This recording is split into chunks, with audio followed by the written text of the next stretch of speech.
E aí, galera, tudo certo? Tudo maravilha, né? Então, olha só, gente, nós vamos começar agora o estudo do lançamento oblíquo, tá certo? E nada melhor que começar com esse chutaço do Ceni, né? Olha pra você ver que chute maravilhoso, né? É um exemplo de lançamento oblíquo, esse centésimo gol que ele fez em cima do Corinthians. Então, é com essa imagem que a gente começa o estudo do lançamento oblíquo, tá?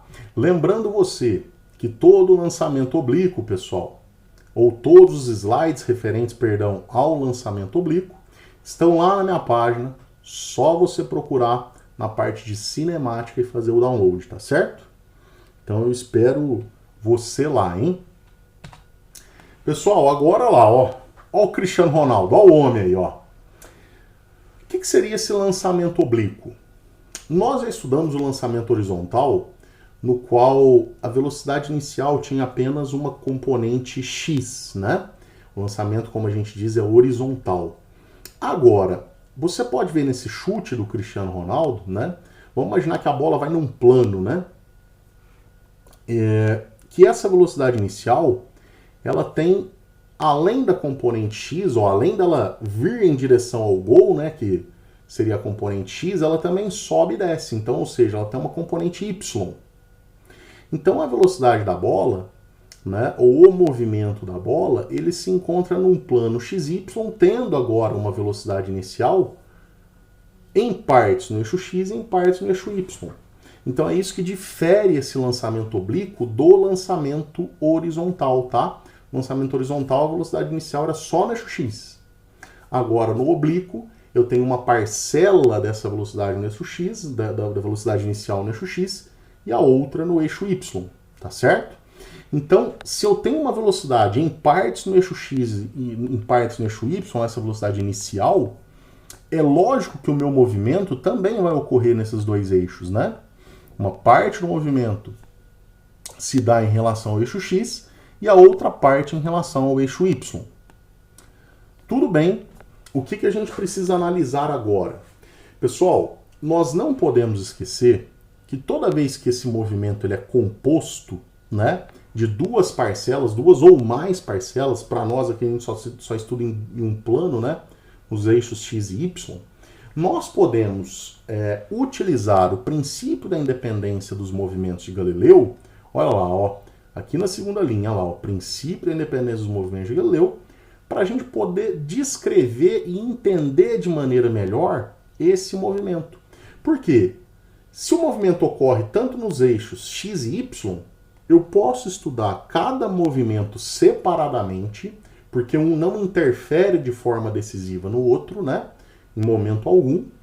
Porém, eu não posso esquecer que aquilo que eu vejo no movimento todo nada mais é do que sempre a soma, sempre a união, ponto a ponto, dos movimentos do eixo x e y, tá certo?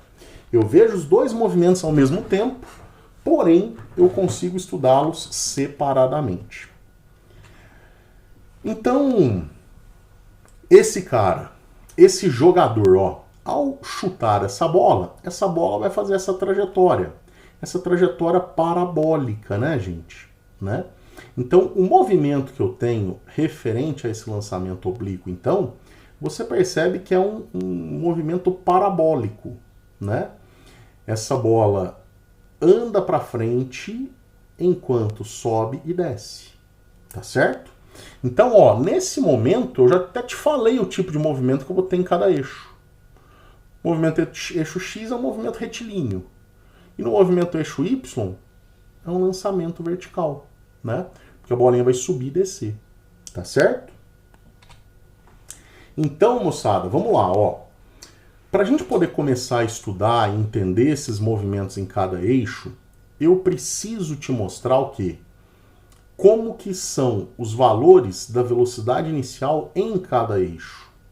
Então, veja bem, vamos imaginar que esse jogador vai dar esse chute na bola, né? O vetor velocidade inicial, ó, que ele aplica, né, com o chute na bola, tem um ângulo θ em relação à horizontal. E aí o que o Rafão quer é descobrir junto com você as componentes x e y dessa velocidade inicial. Então eu vou dar um zoom lá naquela parte vetorial lá, ó. No momento do chute, então, o ângulo em relação a essa velocidade inicial, ó, e o eixo horizontal é θ, né? E aí a gente faz a decomposição de vetor.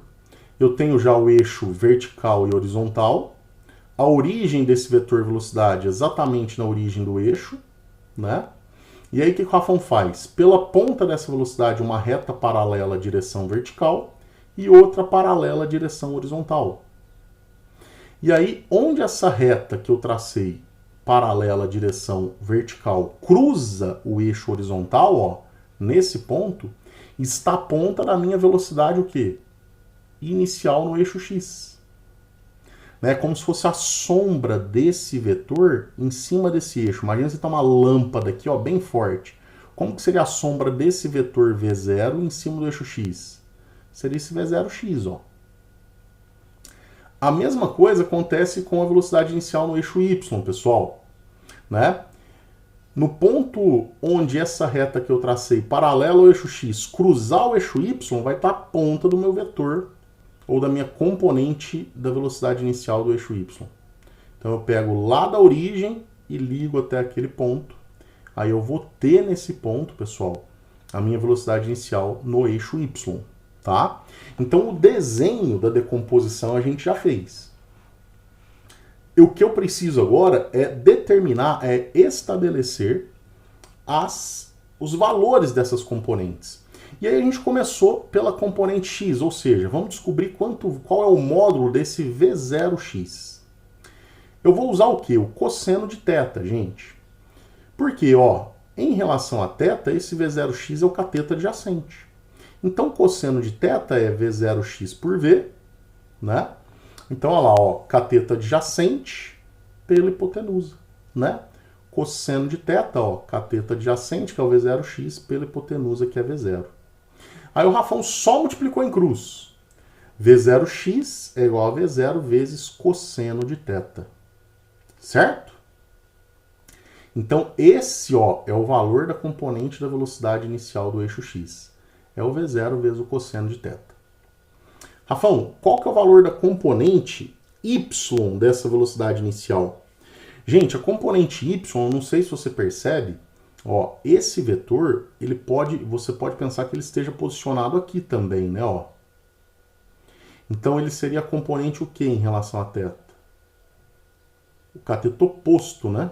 Essa componente V0y, seria o cateto oposto a θ. Então eu vou usar quem? O seno. Por quê? Seno é cateto oposto, que seria o V0y, ó, pela hipotenusa, que é V0. Multiplicando em cruz, eu teria V0y igual a V0 vezes seno. Né? Então, o valor das componentes das velocidades iniciais, x e y, já estão descritos aí para nós. O que a gente precisa fazer agora, pessoal? Nós precisamos, a partir de agora, como nós já sabemos a velocidade que eu tenho no início do movimento relativo aos eixos x e y, eu preciso estudar o movimento agora separadamente. Vamos começar com o movimento do eixo y, porque ele é um pouco mais complexo, uma vez que ele vai sofrer a influência de uma aceleração. Né? Então, olha o que a bolinha faz em relação ao eixo y. Ela só sobe, atinge a altura máxima e desce. Então, no final das contas, gente, no eixo y, o que eu tenho é o que a gente já estudou lá atrás, que é o lançamento vertical para cima. A bola sai com uma velocidade inicial em direção ao eixo y, seria o V0y, né? Que a gente acabou de determinar aí, ó, que é V0 seno. Vai até uma altura máxima e depois retorna para o mesmo nível, né, de lançamento. Tá certo? Então, o tipo de movimento que eu vou ter no eixo y será um lançamento vertical. Para isso, pessoal, eu não posso esquecer que esse movimento ocorre sob a ação constante da aceleração da gravidade. Então, esse lançamento vertical, a gente deve lembrar que se trata de um move. Então, o que eu vou fazer para estudar todo o movimento nesse eixo vertical é aplicar as equações e as ideias do MOVE, tá? Movimento uniformemente variável. Por exemplo, quanto seria o tempo de subida? Quanto tempo essa bola demora para subir até a altura máxima? Gente, o que a gente não deve esquecer, como a minha velocidade inicial no eixo Y é para cima e a gravidade é para baixo, eu tenho dois vetores em sentidos contrários, eu tenho que adotar um referencial. E lá no lançamento vertical, o Rafão sempre adotava como referencial o quê? Esse vetor voltar, ou essa direção, né, e sentido, ó, vertical para cima. Tá certo? Traduzindo, a nossa aceleração vai ter qual sinal? Negativo, tá? Então, para nós descobrirmos qual que é o tempo que ele demora para subir, é só a gente pensar assim, ó. Quando essa bola atingir a altura máxima, ela vai ter parado. A velocidade final dela no eixo Y é 0. Então, eu vou utilizar um voo voando mais alto para descobrir a minha altura, o meu tempo de subida. Então, olha lá, ó, V igual a V0 mais AT. Adaptando isso para o movimento, né, para esse lançamento vertical, eu teria VY igual a V0Y menos GT. O sinal negativo, de novo, é porque a gravidade está contra o referencial. Tá certo? Mas como na altura máxima, ó, eu paro, porque lá ocorre a inversão do sentido de movimento, né? A minha velocidade y fica 0. Então, 0 é igual a V0y menos g tempo de subida. Pega esse g, tempo de subida que está negativo, joga o primeiro membro, ele vai positivo. Isolo o tempo de subida, ou seja, passo a gravidade dividindo. Meu tempo de subida vai ser V0y por g. Mas como V0y é V0 seno, eu posso substituir aqui, ó, essa relação e encontrar isso aqui, ó. V0 seno θ dividido por g, onde θ é o ângulo de inclinação da velocidade inicial em relação ao eixo horizontal. Tá certo? Em relação, o θ é sempre entre a direção da velocidade inicial e o eixo horizontal. Tudo bem, né, gente? Isso aí é o tempo de subida, bem tranquilo. Rafão, o tempo de descida. Gente, você lembra que no lançamento vertical, o tempo que ele demora para subir é igual ao tempo que ele demora para descer. Por quê? Porque é a ação da mesma gravidade, vai deslocar o mesmo tanto na ida quanto na volta. Então não tem segredo. O tempo que ele demora para subir é igual ao tempo que ele demora para descer. Então o tempo de descida, ó, como ele é igual ao tempo de subida, eu posso colocar V0y por g. Ou V0 seno θ por g. Porque esses são os valores do tempo de subida. Certo? Consequentemente, o tempo total de voo, né, seria o tempo todo que essa bola ficou em movimento de sobe e desce. Ele seria a soma do tempo de subida, gente, olha lá, ó, com o tempo de descida. Como esses dois tempos são iguais, lógico, considerando que ela sai de um ponto e retorne para o mesmo ponto. Se for, por exemplo, o cara vai arremessar um lance no basquete lá, um lance de 3 pontos, né? Ou um arremesso livre. Cuidado que o ponto de partida e o ponto de chegada não é o mesmo. Aí eu tenho que pegar o ΔS, né? Aplicar o sorvetão para descobrir esse tempo total, tá? Porque pelo ΔS eu consigo, tá? Diferença de altura aí entre as posições iniciais e final. Posição inicial e final. Então, gente, olha lá, ó. Mas o normal é sempre ele sair de um ponto e retornar para o mesmo ponto. Dessa forma, o tempo de subida e de descida são iguais, né? E aí eu posso pensar que o tempo total é o dobro do tempo de subida ou o dobro do tempo de descida. Já que eu vou somar o de subida com o de descida e eles são iguais. Dessa maneira, ó, como o tempo de subida e o tempo de descida é V0y por g ou V0 seno de θ por g, eu posso pensar que o tempo total é o dobro disso, ó, que seria 2V0y por g ou 2V0 seno θ por g. Certo? Eu acho que dessa forma a gente não tem muita dificuldade. Agora, pessoal, precisamos discutir os conceitos referentes a essa altura máxima. A altura máxima seria o quê, gente? A maior altura que ele vai atingir em relação ao eixo Y. E a gente pode fazer esse cálculo independente do tempo de subida. É lógico que tendo tempo de subida eu posso aplicar qualquer outra equação do move e resolver. Mas uma fórmula pronta que não precisa do tempo de subida é usar o Torricelli. Então olha lá, ó, v quadrado é igual a v0 ao quadrado mais 2a delta s. Por quê? Porque quando eu atingir a altura máxima, eu já sei minha velocidade final, ó. Eu já sei a minha velocidade de partida e eu já sei a minha aceleração. Então eu consigo achar o ΔS desse ponto a esse ponto. Então olha lá, ó, Vy quadrado é igual a V0y quadrado menos 2GH. Por que menos? Porque a minha gravidade está contra o referencial, então ela é negativa, né? Então esse sinal já vem aqui para essa posição. Tá certo? O ΔS eu substituí por H, mas é a mesma coisa, né, gente? São apenas letras diferentes. Lembrando que na altura máxima, minha velocidade no eixo y é zero. Então, olha como é que ficaria essa expressão. V0y é zero, perdão, Vy é zero, é igual, né, a V0y quadrado menos 2GH máximo. Agora o H é máximo porque eu estou na minha velocidade final valendo zero. Pega esse menos 2GH máximo que está negativo, joga o primeiro membro, ele vai positivo. E aí, isolando o H máximo, gente, eu tenho que a altura máxima é V0y ao quadrado dividido por 2G. Se eu quiser deixar assim, tudo bem. Agora, se eu quiser expandir o V0y, né? Eu lembro que o V0y é V0 seno θ. Então vai ficar V0 seno θ ao quadrado por 2G.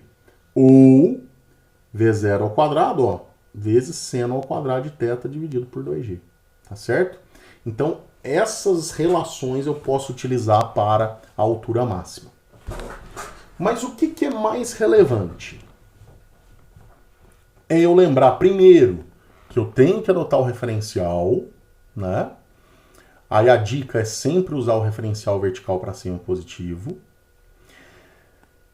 Pensando que ele retorna para o mesmo ponto de onde ele saiu, a velocidade que ele sai e a velocidade que ele chega tem o mesmo módulo, tá? Se a gente pegar, ó, nesse trajeto todo, na subida e na descida, ponto a ponto, ah, Rafão, nessa altura, ó, gente, o módulo da velocidade que ele passa por essa altura na subida e na descida são iguais. Então quer dizer que ponto a ponto dentro da minha trajetória, a minha velocidade em y é sempre igual em módulo na subida e na descida, tá certo? O que muda é realmente apenas o sentido, tá? Então a velocidade que ele chega no solo aqui, gente, teria o módulo igual a que ele está saindo, que é V0y. Outra coisa importante, pessoal, que eu vou repetir lá na frente, mas eu já vou deixar claro agora.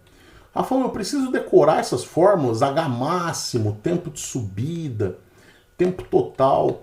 Gente, lógico, se você decorar, você vai sair muito mais rápido. Mas se você não decorar, não tem problema.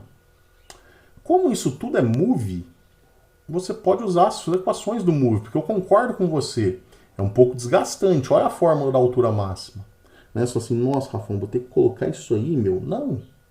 Né? Usa as ideias do move que você consegue resolver também da mesma maneira, sem dificuldade nenhuma. Tá certo? Para encerrar, pessoal, a gente vai ver o que acontece com o movimento no eixo X e depois a gente junta os dois, tá? Então, olha lá, gente. O movimento no eixo X, ele não teria influência nenhuma da gravidade, né? Ou de nenhuma outra aceleração. Então, o movimento no eixo X, ele é uniforme. Ele é retilíneo e uniforme. Então, isso significa que essa componente V0x, gente, ela vai ser a mesma durante todo o movimento no eixo X. Tá? A velocidade no eixo X não varia. Então, eu tenho um movimento retilíneo uniforme no eixo X. Para isso, a única coisa que nós precisamos calcular, então, é o alcance. O alcance significa o quê? Ó, a distância entre o ponto de partida e o ponto de chegada.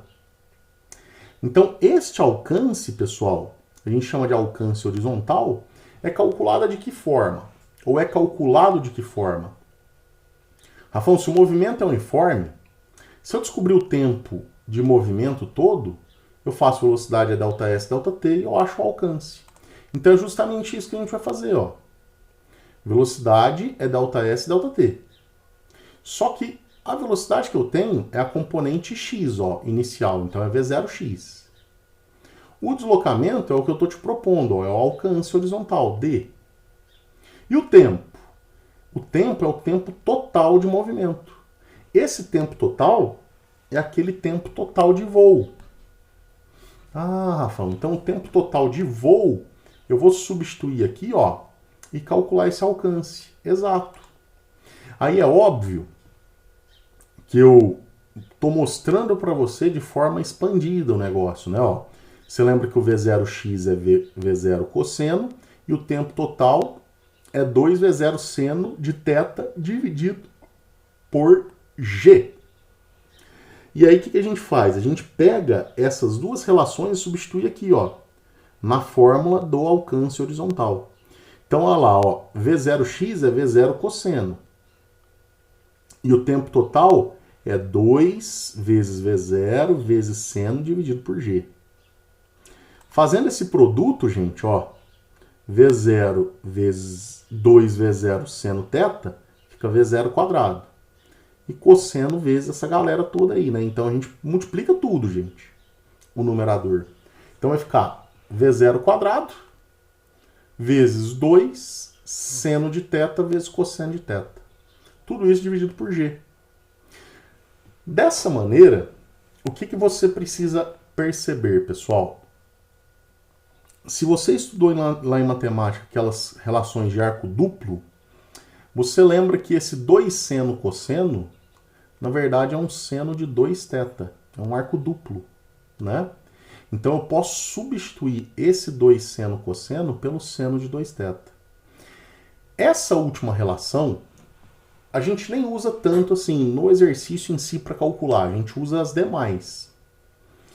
Mas ela vai dar uma informação importante, por isso que eu faço questão de sempre chegar nela, tá? Essa V0 ao quadrado, seno de 2θ dividido por G. Então vamos guardar um pouquinho na memória, que eu já vou te explicar uma situação importante relacionada a ela. Mas esse seria a forma de calcular o alcance horizontal dessa bola, tá? Mas, de novo, você não precisa preocupar em decorar isso. Ah, Rafael, é só ter a velocidade, a componente inicial da velocidade x e o tempo de voo. Multiplico um pelo outro, eu tenho o alcance, né? Vem dessa velocidade ΔS, ΔT. Olha lá, ó. Opa, perdão. Olha lá, ó. Velocidade inicial no eixo x vezes o tempo total de voo me dá o alcance, né?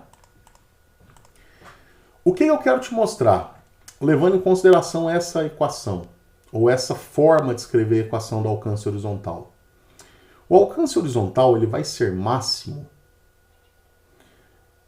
quando o quê? Quando esse seno de 2θ tiver o valor máximo.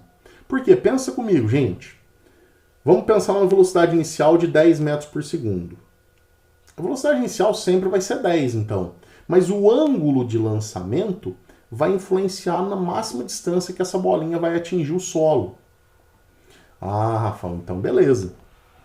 Então essa máxima distância que ela atinge o solo, que seria o alcance horizontal máximo, seria quando esse seno de 2θ tivesse o valor máximo, que é 1. E, pessoal, para esse seno de 2θ valer 1, você concorda que o θ ele tem que valer 45? Por quê? O ângulo de 90 é o que tem o valor máximo de seno valendo 1. Então, se o θ for 45, ó, 2 vezes 45 fica 90, e o seno de 90 lá, ó, é o valor máximo. Então, o que o Rafael está querendo te mostrar? Que toda vez que o exercício pedir o alcance máximo dessa bolinha, você já sabe que isso vai ocorrer quando o ângulo de lançamento for igual a quanto? 45 graus. Para qualquer outro caso, o alcance não será o máximo possível, tá? Lógico que isso sempre pensando em situações sem a resistência ou atrito com o ar. Além disso, pessoal, para a gente encerrar essa conversa sobre lançamento oblíquo, eu tenho que te lembrar que no ponto de altura máxima, né, a minha velocidade em y é 0, mas em x não. Então eu não posso falar assim, ó, no ponto de altura máxima, no lançamento oblíquo, a minha velocidade é nula. Ela não é nula. Ela é nula no eixo y, mas no eixo x ela continua valendo v0x, tá? Então tomem cuidado com isso, para não errar num exercício, por exemplo, de verdadeiro ou falso, tá? A sua velocidade na altura máxima, no lançamento oblíquo, ela não é nula. Apenas a componente vertical é nula. A horizontal continua constante. Porque se as duas fossem nulas, pensem comigo. Se eu não tivesse velocidade no eixo x aqui, essa bolinha ia fazer isso. Ó, ela ia chegar. Pô, se a velocidade toda fosse 0, depois desse ponto ela ia cair verticalmente. Ela não ia continuar descrevendo essa parábola. Né? Ela só continua descrevendo essa parábola porque essa velocidade no eixo x não se anula. Tá certo? Gente, é aquela história. Como a velocidade no eixo x não muda e a velocidade no eixo y em módulo de partida é igual à de chegada, pensa nas componentes y. A velocidade vetorial de saída e de chegada tem que ser a mesma. Né? Então o módulo dessas velocidades, a inicial e a final, se eu retornar para o mesmo ponto, o módulo do vetor é igual tanto na saída quanto na chegada. Aí, pessoal, se você estiver analisando uma velocidade inicial, opa, isso aqui seria o terceiro ponto. Perdão, viu? Aqui eu esqueci de mudar. Mas, ó, se você estiver analisando uma velocidade inicial, pense comigo. A única coisa que pode influenciar no alcance é o ângulo que você está lançando, né? Se a velocidade inicial for sempre a mesma. Então, o que que você nota? Para ângulos de menor inclinação, eu tenho um alcance maior. Mas, em compensação, a altura que eu alcanço é menor. Agora, se eu inclinar mais o lançamento, a minha altura ganha maiores valores, enquanto o meu alcance menores. Tá joia? Então, a gente sempre tem que ter isso em mente, né? A inclinação vai influenciar tanto na altura que esse corpo vai atingir, quanto no alcance que esse corpo que é lançado também atinge. E para finalizar, quando a gente analisa movimentos, né, ou ângulos de lançamento que são complementares, você nota, pessoal, que o alcance horizontal é o mesmo. A altura muda, mas o alcance é o mesmo. Repara só para o ângulo de 30, que seria esse lançamento com as bolinhas verdes, ó, e o ângulo de 60. O ângulo de 60 tem uma altura maior, mas o alcance dele é o mesmo do ângulo de quê? De 30. Tá joia? Por quê, Rafão? Por conta dessa fórmula, gente, ó. Se eu colocar 30 aqui, ó, vai ficar seno de 60, não vai? Porque é 2 vezes 30, 60. Se eu colocar 60, fica seno de 120. E se você lembrar daquele arco trigonométrico, os 60 e os 120 estão na mesma família. Por isso que o alcance desses ângulos complementares acaba sendo o mesmo. Tá joia? A mesma coisa acontece para o 15 e para o 75. Se você multiplicar o 15 por 2 lá naquela fórmula do alcance, vai ficar seno de 30. Se eu multiplicar o 75 por 2, seno de 150. Eles estão na mesma família trigonométrica. Consequentemente, o alcance será o mesmo, né? Então, pessoal, é isso que a gente precisa saber sobre lançamento oblíquo, tá? Espero que tenha ficado bem tranquilo para você. E aí agora só nos resta fazer os exercícios. E é lá que eu tô te esperando. Um abraço, gente!